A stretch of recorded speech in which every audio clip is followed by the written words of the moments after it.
자, 우리가 그동안은 메뉴를 만들 때 어떻게 만들었죠? 메뉴를 만들 때 위에서 이런 식으로 나오는 메뉴만 만들었어요. 근데 여러분들도 아시겠지만 메뉴가 이렇게 되어 있는 사이트가 있는 반면에 메뉴가 오른쪽에서 이런 식으로 나오거나 아니면 왼쪽에서 메뉴가 이런 식으로 나오거나 하는 사이트들이 의외로 많습니다.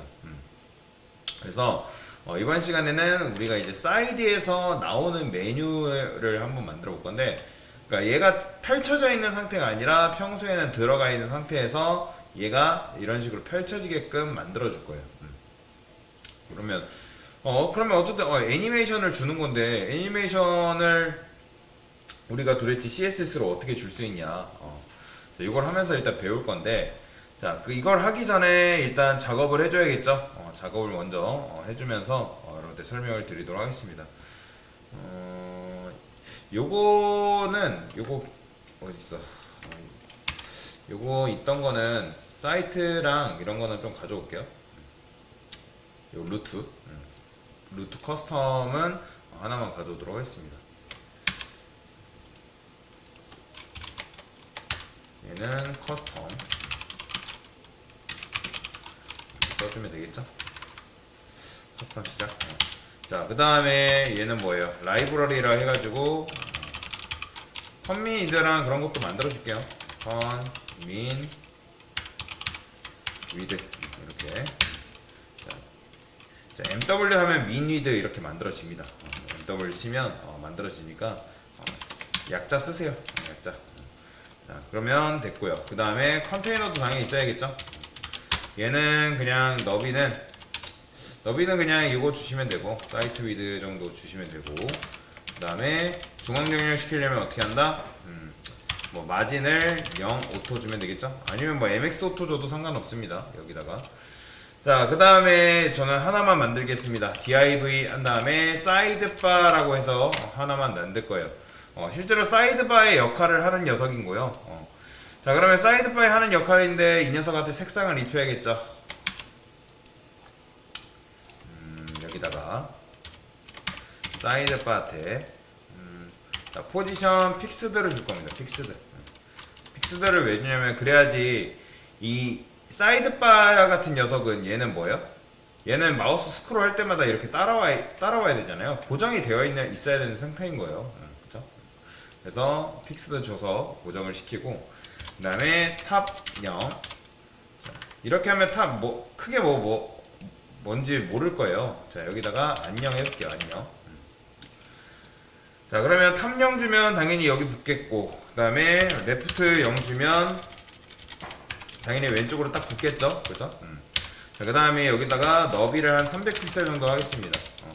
높이는 100% 주시고, 백그라운드 컬러는 AF 이렇게. 자, 그러면 이런 식으로 사이드바가 하나 만들어지는 걸 볼 수가 있죠.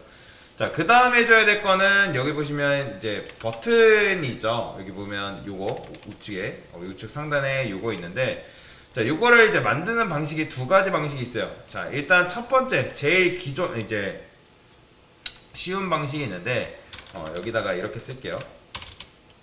div 사이드바에 종속되어 있는 스테이터스 아이콘 버튼이랄까? 스테이터스 아이콘 박스 이런 식으로 이렇게 만들어 줄게요. 여기다가 원래라면 이제 우리가 아이콘 넣는다면 스판으로 감쌌던 거 기억나실 거예요. 스판 두 개를 감싸줄 건데, 여러분들이 옛날에 좀 저랑 비슷한 세대라면 여기에 여러분들이 이모지를 넣으려면 어떻게 넣었냐면, 미음 한 다음에 한자를 눌러가지고, 미음 한자 하면 이런 식으로 나오거든요. 아이고, 왜 안 나와? 미음 한자. 이런 식으로 해가지고 화살표 이모티콘을 넣었어요. 아마 이거 수업 듣는 분들이 슬며시 웃는 분들은 저랑 비슷한 세대인 거예요. 자, 그러면 이런 식으로 얘는 뭐 위로 접히고, 그럼 이렇게 나오겠죠. 그러니까 이런 식으로 넣는 방식이 있고, 이런 식으로 넣는 방식이 있고요. 뭐 여러분들이 이거를 폰터썸을 이용해서 넣는다면 폰터썸 찾아가지고 넣어도 상관은 없습니다. 이렇게 이제 요걸 이제 기존 방식으로 하면 이런 식으로 쓸 수 있고, 자 이걸 만약에 여러분들 테일인드 방식으로 한다면 어떻게 쓸 수 있는 거예요? 테일인드 방식으로 그렇죠. 요거를 테일인드 방식 하기 전에 얘를 우측 끝으로 보내는 방식이 뭐가 있을까요? 자 우측 끝으로 보내려면 얘한테 뭐 한다? 마진 레프트 오토 주면 되죠. 그쵸? 오토. 자 오토 주면 얘가 왼쪽 끝으로 이런 식으로 이동이 되겠죠. 근데 사실 얘를 이동시키면 안 되죠. 여기 있는 스판을 이동시켜야죠. 스판. 근데 이제 여기다가 마진 레프트 오토로 움직이지 말고 여기는 그냥 이렇게 할게요. 스판한테 디스플레이 일단 백그라운드 컬러를 레드 칠해볼게요. 그러면 지금 이만큼 있죠? 그죠? 이만큼 있는데 이 상태에서 디스플레이 블럭을 줄게요. 그럼 블럭 주게 되면 얘네가 알아서 위아래로 배정이 되고 너비가 최대한 늘어나죠. 그러면 스판 자체가 스판 안에 있는 텍스트가 정렬될 여지가 있는 거잖아요. 그럼 여기다가 텍스트 얼라인 라이트 뭐 이런 식으로 주면 우측으로 붙죠. 자, 이 상태에서 패딩 한 10픽셀 정도 줘볼게요. 10픽셀. 자, 그러면 이렇게 나오는 거죠. 뭐 나중에 마우스로 올리고 그거는 나중에 하시면 되고요. 자, 이게 이제 기존에 하던 방식, 기존 이제 오리지널 CSS를 이용하면 할 수 있는 방식이고, 자, 우리가 테일인드 방식으로 한다면 어떻게 쓸 수 있을까요? 이거를 테일인드로 한다면 얘를 뭐 우측 끝으로 보내는 방식이야 뭐 굉장히 많겠죠. 근데 저는 얘를 디스플레이 플렉스로 작업을 할게요. 자, 플렉스 하게 되면 얘네가 어떻게 된다? 당연히 플렉스 아이템이 되겠죠. 그럼 위아래로 얘네를 배치하는 방법은 뭐예요? 플렉스 콜이죠. 플렉스 콜이 뭐냐면 플렉스 디렉션 컬럼이라 보시면 돼요. 컬럼. 자, 그러면 얘가 위아래로 배치가 되고 얘를 우측 끝으로 보내는 방법은 뭐다? 아이템즈 엔드예요. 그러면 강사님 저스티파이 컨텐츠 엔드 아닌가요? 할 수 있는데 지금 컬럼이 됐기 때문에 아이템 엔드가 뭘로 작동하냐면 수평 정렬로 작동이 됩니다. 컬럼일 때는 얼라인 아이템즈가 수평 정렬로 작동이 된다. 저스티파이 컨텐츠가 이제 수직 정렬로 작동이 되는 거고요. 상황에 따라 좀 달라요. 그 다음에 여기다가 클래스에서 한 패딩을 한 이 정도 줘볼까요? 이 정도. 그 다음에 얘도 이런 식으로. 자, 이런 식으로 주게 되면 화살표도 완성이 되는 거죠.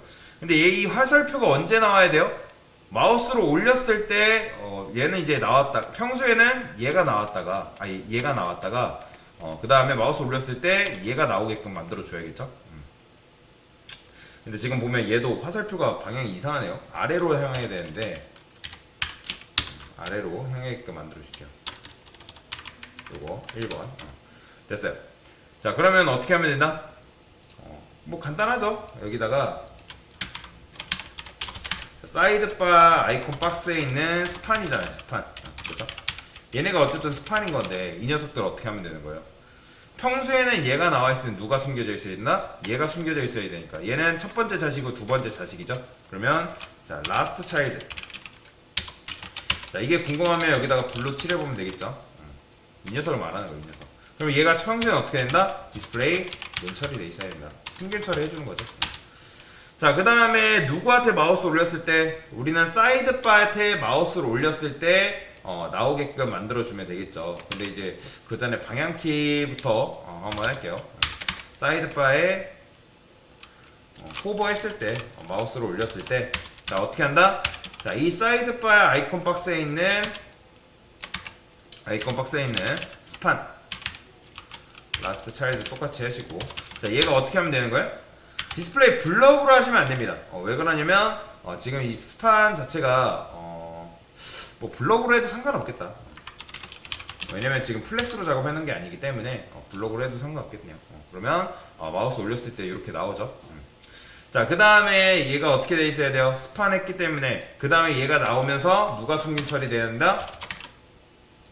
퍼스트 차일드. 이 녀석은 뭐가 돼야 돼요? 디스플레이 눈 처리돼야겠죠? 이런 식으로. 자, 이런 식으로 하게 되면 이렇게 이제 사이드바에 마우스로 올렸을 때 이런 것들이 가능해지는 거죠. 자, 이 상태에서 이제 백그라운드 컬러만 지워주면 됩니다. 지워주면 우리가 보는 이 사이드바의 모양이 살짝 완성이 되는 거죠. 자, 일단 여기까지.